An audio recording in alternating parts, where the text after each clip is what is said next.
آقا علیہ السلام اپنے صحابہ کرام کی تربیت کیا کرتے۔ آپ علیہ السلام نے بے شمار مواقع پر اپنے صحابہ کرام کی تربیت کی، ان کو نصیحتیں کی، دنیا کے حوالے سے بھی،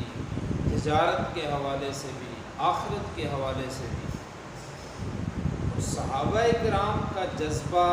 اس قدر تھا کہ آقا علیہ السلام کی ہر بات کو نوٹ کر لیا کرتے تھے، ہر بات کو اپنے پاس محفوظ کر لیتے، اور پھر بعد میں اس دنیا تک انہوں نے پہنچایا، ساری عوام تک۔ آج بھی آقا علیہ السلام کے فرامین اسی طرح زندہ ہوتا ہے۔ حضرت ابو ہریرہ رضی اللہ تعالیٰ عنہ ان اصحاب میں سے جو سب سے زیادہ جن سے احادیث مروی فرماتے ہیں کہ ایک دن آقا علیہ السلام نے ہم لوگوں سے مخاطب ہوئے، ہم سے ہم کلام ہوئے۔ آپ علیہ السلام نے یہ ارشاد فرمایا کہ کوئی ایسا آدمی تمہارے اندر موجود ہے کہ وہ مجھ سے کچھ سیکھے، مجھ سے چند باتیں سیکھے اور پھر خود ان باتوں پر عمل کر لے، اور اگر خود ان باتوں پر عمل نہیں کر سکتا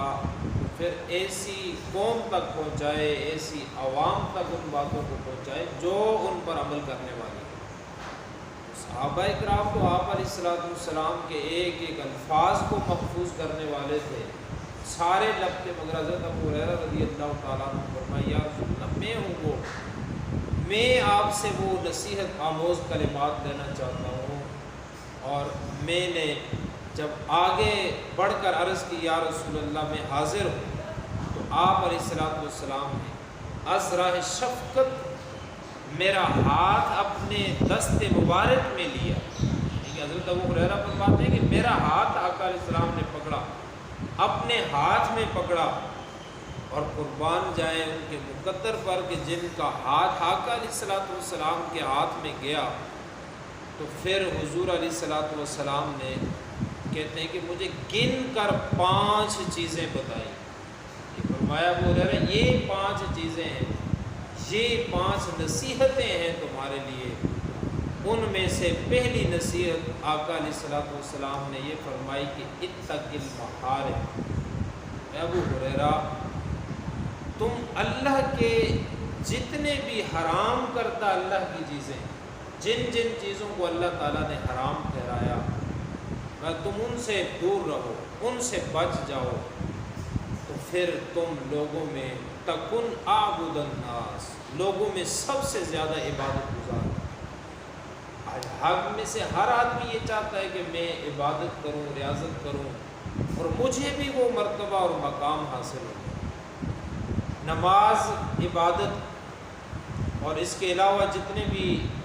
دینی امور ہیں سارے عبادت میں شامل ہیں، مگر جو عملی عبادت ہے وہ نماز۔ تو ایک آدمی جب اپنی صبح سے لے کر شام تک کی زندگی کو جانچے گا نہیں کہ اس میں حرام کی کتنی ملاوٹ، کہ ہمارا صبح سے لے کر شام تک کا جتنا بھی کام دھندا کاروبار ہے، کہ اس میں ہم کتنی اللہ کے حرام کردہ چیزوں سے بچیں۔ اللہ تعالیٰ نے جن چیزوں سے منع فرمایا ہم کتنا ان سے دور رہتے ہیں، اور جب ہم ان چیزوں سے دور نہیں رہ پا رہے، اللہ تعالیٰ کے حرام کردہ چیزوں سے دور نہیں رہیں گے، ان میں ملوث ہو جائیں گے، تو پھر عبادت گزار ہم نہیں بن سکتے۔ اگر سب سے بڑے عبادت گزار بننا چاہتے ہو تو پھر تمہیں اپنی جو ہے وہ اللہ تبارک و تعالیٰ کی حرام کردہ چیزوں سے تمہیں بچنا پڑے گا۔ تو اب ہر آدمی یہ اندازہ لگا لے، اگر وہ عبادت کرتا ہے تو عبادت کا مزہ اس کو نہیں حاصل ہوتا، عبادت میں چاشنی، لذت اس کو میسر نہیں ہوتی۔ تو اس کی بڑی وجہ یہی ہے کہ ہمارے افعال میں، ہمارے کاموں میں، ہمارے رہنے سہنے کے طریقے میں کہیں نہ کہیں پر غلطیاں موجود ہیں جو اس عبادت کا مزہ ہمیں حاصل نہیں ہوتا۔ تو اللہ تعالیٰ نے جو چیزیں بھی حرام فرمائی ان حرام کردہ چیزوں سے بچو، تو پھر ہر آدمی کا دل کرے گا عبادت کرنے کا۔ وہ صحابہ کرام کی زندگیاں ہمارے سامنے ہمارے لیے اپنی نمونہ کہ جنہوں نے ہر چیز کو چھوڑ دیا، ساری حرام جس چیز کو بھی اللہ تعالیٰ نے حرام کیا، اگر وہ اس پر لگے ہوئے بھی تھے تو انہوں نے چھوڑ دیا۔ آج تو ہم لگتے جا رہے ہیں، اپنی زندگی جب ہم شروع کرتے ہیں تو اس وقت سے ہمارے پاس اگر تربیت ہو، اس وقت سے ہمارے پاس اگر علم ہو کہ یہ چیزیں اللہ تعالیٰ نے حرام ٹھہرائی ہیں، ہم جھوٹ پر ایسے ہی لگ جاتے ہیں، ہم جو ہے وہ گناہ کے کاموں میں، غیبت میں، چغلی میں، دوسروں سے فراڈ کرنے میں،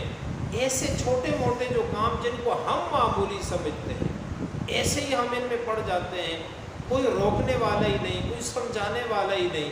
خود سے کوشش ہی نہیں کی، اہل علم کے پاس بیٹھے ہی نہیں، تو کس طرح ہمیں اس چیز کی سمجھ ہے؟ تو اس لیے فرمایا کہ تم اللہ کی حرام کردہ چیزوں سے بچو۔ دیکھیں اللہ تبارک و تعالیٰ چاہتا ہے کہ اس کے بندے پر انعام ہو، اکرام ہو اپنے بندے پر، کیونکہ اس کا بندہ ہے، وہ 70 ماہوں سے زیادہ اپنے بندے سے پیار کرتا ہے،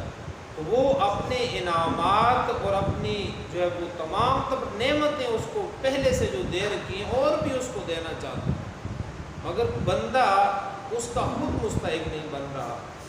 بندہ کوشش ہی نہیں کر رہا۔ اس لیے جب ہر برائی کے کام میں ہم پڑ جائیں گے، ملوث ہو جائیں گے، پھر دیکھیں مثال کے طور پر جھوٹ بولنا یہ بہت بڑی لعنت ہے، فرمایا لعنت اللہ علی الکاذبین، اللہ تعالیٰ کی لعنت۔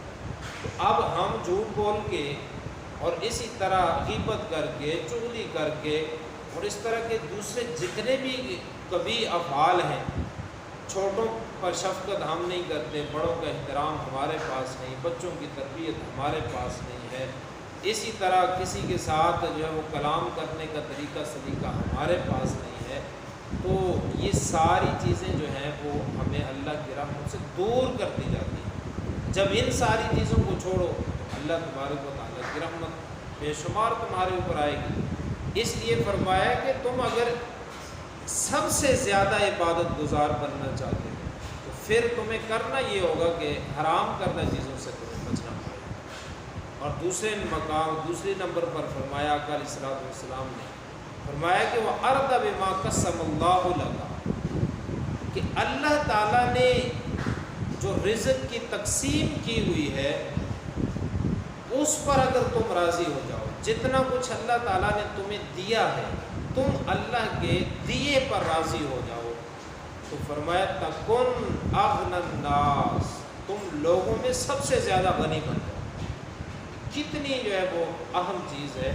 کہ اللہ کی رضا پر، اللہ کی تقسیم پر ہم راضی ہو جائیں۔ اللہ تعالیٰ نے کسی کو مال دیا ہے، کسی کو درمیانے درجے کا، کسی کو اس سے کم، کسی کو اس سے کم، تو یہ مختلف مراتب اور مختلف درجات جو ہمارے اندر اللہ تبارک و تعالیٰ نے رکھے ہیں، یہ اللہ تعالیٰ کی حکمت اور اس کی تقسیم ہے۔ اور ہم جس حال میں اللہ تعالیٰ نے ہمیں رکھا، جس مقام پر اگر اللہ تعالیٰ نے ہمیں رکھا ہے، ہم اس پر خوش ہو جائیں، ہم اس پر راضی ہو جائیں، تو پھر اللہ تبارک و تعالیٰ ہمیں، کیونکہ جب انسان کے پاس جو نعمتیں ہیں ان کا شکر ادا کرو، پھر جب ان نعمتوں کا شکر ادا کرو گے تو رب کریم مزید تمہیں نعمتیں عطا کرے، مزید تمہارے اوپر فضل کرے۔ تو ہم ہر وقت جو ہے وہ گلے شکووں میں گزاریں کہ ہمارے پاس ہے کچھ نہیں ہے، حالات بڑے تنگ ہیں، گزارا نہیں ہوتا، تو ان حالات کا رونے سے بہتر یہ ہے کہ اللہ تبارک و تعالیٰ نے جو دیا ہے اس پر راضی ہو جائے۔ اور کتنی پیاری بات حضرت علی المرتضیٰ رضی اللہ تعالیٰ عنہ نے آقا علیہ السلام سے نقل کی، آپ نے فرمایا کہ اگر تم اللہ کے تھوڑے دیے پر راضی ہو جاؤ، کہ اللہ تعالیٰ نے تمہیں تھوڑا دیا ہے مگر پھر بھی تم اس پر راضی ہو، تم بالکل جو ہے وہ کوئی گلہ شکوہ نہیں کر رہے، تم اچھا ٹائم اپنا گزار رہے ہو، تو کل قیامت والے دن رب کریم تمہارے تھوڑے عملوں پر راضی ہو جائے۔ تم اللہ کے تھوڑے دیے پر راضی ہو جاؤ، اللہ تعالیٰ کل قیامت والے دن تمہارے تھوڑے اعمال پر راضی ہو جائے گا۔ تو اس لیے دوسرے نمبر پر یہ فرمایا۔ اور تیسرے نمبر پر فرمایا کہ وہ احسن الی جارک، اپنے پڑوسی کے ساتھ حسن سلوک۔ آج یہ بڑا جو ہے وہ معاشرے میں یہ وبا ہے، اور بڑی ہی لوگوں کو ایک دوسرے سے شکایت ہے، خاص طور پر پڑوسیوں کو ایک دوسرے سے بڑی شکایت۔ پڑوسی کا کتنا مقام، کتنا اس کا درجہ آقا علیہ السلام نے بیان فرمایا کہ صحابہ کہنے لگے کہ ہمیں یہ گمان ہونے لگا، ہمیں یہ شک ہونے لگا کہ کہیں وراثت میں پڑوسیوں کو حق نہ دے دیا۔ اس لیے پڑوسیوں کے ساتھ حسن سلوک کرنا، ان کے ساتھ جو ہے وہ اچھا سلوک کرنا، اچھا برتاؤ کرنا، یہ انسان کو کیا بنا دیتا ہے؟ فرمایا تکن مومنا، تم جو ہے وہ کامل مومن بن جاؤ۔ تو ہر بندہ دعوے دار ہے کہ میں مومن ہوں، مگر تمہارا ایمان جہاں پر اور شرائط بھی رکھی ہیں اس کو مکمل ہونے کے لیے، اور اس میں ایک شرط یہ بھی ہے کہ تم اپنے پڑوسی کے ساتھ اچھا سلوک۔ آج ہمارے سب سے زیادہ برا سلوک ہمارے پڑوسی کے ساتھ، پھر پڑوسیوں میں بعض دفعہ رشتہ دار ہوتے ہیں، بعض دفعہ بھائی ہوتے ہیں، ہر ایک کا دوسرے کے ساتھ جو ہے وہ کوئی نہ کوئی تنازع، کوئی نہ کوئی لڑائی جھگڑا، ایک دوسرے سے گلے شکوے رہتے ہی ہیں۔ اس لیے پڑوسیوں کے ساتھ جو ہے وہ حسن سلوک یہ انسان کے ایمان کو مکمل کرتا ہے۔ چوتھے نمبر پر آقا علیہ السلام نے فرمایا کہ وَأَحِبَّ لِلنَّاسِ مَا تُحِبُّ لِنَفْسِكَ، کہ جو چیز تم اپنے لیے پسند کرتے ہیں کہ میرے پاس یہ چیز ہو، وہی چیز جب تم اپنے دوسرے مسلمان بھائی کے لیے بھی پسند کرو، اپنے لیے جو پسند کیا وہی دوسرے مسلمان کے لیے پسند کیا، تو فرمایا تم بن جاؤ گے تکن مسلمہ، تم کامل مسلمان بن جاؤ گے۔ کہ کامل مسلمان تب ہوتا ہے کہ جب اپنے لیے جو چیز چاہتے ہو، اپنے لیے خیر چاہتے ہو، بھلائی چاہتے ہو، تندرستی چاہتے ہو، اچھا جو ہے وہ کاروبار چاہتے ہو، اچھا سیٹ اپ چاہتے ہو، اولاد اچھی چاہتے ہو، یہی تمہاری جتنی بھی خواہشات ہیں،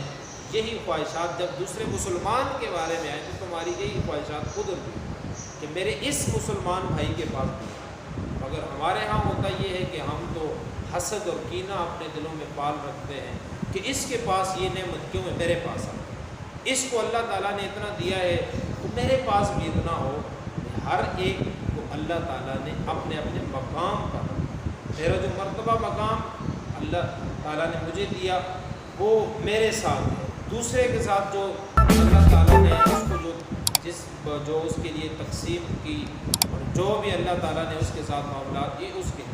مگر انسان کو جو ہے وہ جب بھی وہ اپنے لیے جو چیز پسند کرتا ہے وہی اپنے دوسرے مسلمان بھائی کے لیے پسند۔ اور پانچویں نمبر پر فرمایا کہ وَلَا تُقْصِرِ الضِّحْكَ، کہ تم زیادہ ہنسنے سے اجتناب، زیادہ جب انسان ہنستا ہے، کہے لگاتا ہے، اونچی اونچی ایسی محفل میں بیٹھ جہاں ہنسی مذاق، فرمایا کہ فَإِنَّ كَثْرَةَ الضِّحْكِ تُمِيتُ الْقَلْبَ، زیادہ ہنسنا انسان کے دل کو مردہ کرتا ہے۔ آقا علیہ السلام کی ساری زندگی آپ پڑھ کر دیکھیں، آپ سیرت کا مطالعہ کریں، کہیں آپ سے کہہ لگا کر ہنسنا ثابت ہے۔ تبسم آپ نے فرمایا، ضحک آپ نے فرمائی، مگر وہ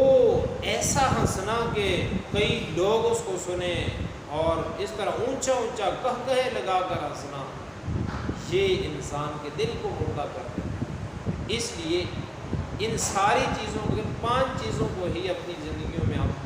جو ہے وہ شامل کر لیں، اللہ تعالیٰ کی حرام کردہ چیزوں سے ہم بچیں، اللہ تعالیٰ ہمیں جو ہے وہ کیا عبادت گزار ہو۔ دوسرے نمبر پر یہ فرمایا کہ اگر ہم اللہ کی تقسیم پر راضی ہو گئے تو پھر اللہ تبارک و تعالیٰ ہمیں غنی بنا دے گا، ہم بھی پھر دینے والے بن جائیں گے، ہمارا ہاتھ اوپر والا بن جائے گا۔ اور اسی طرح تیسرے نمبر پر فرمایا کہ اپنے پڑوسی کے ساتھ اگر حسن سلوک کریں گے تو کامل مومن بن جائیں گے، اور اگر ہم اپنے لیے جو پسند کرتے ہیں وہی دوسرے مسلمان کے لیے پسند کریں گے تو کامل مسلمان بن جائیں گے۔ اور اگر کثرت ضحک سے اور زیادہ اونچا ہنسنے سے اجتناب کر لیں گے تو پھر اللہ تبارک و تعالیٰ ہمارے دلوں کو مردہ نہیں فرمائے گا، بلکہ ہمارے دل زندہ اور قابضہ رہے۔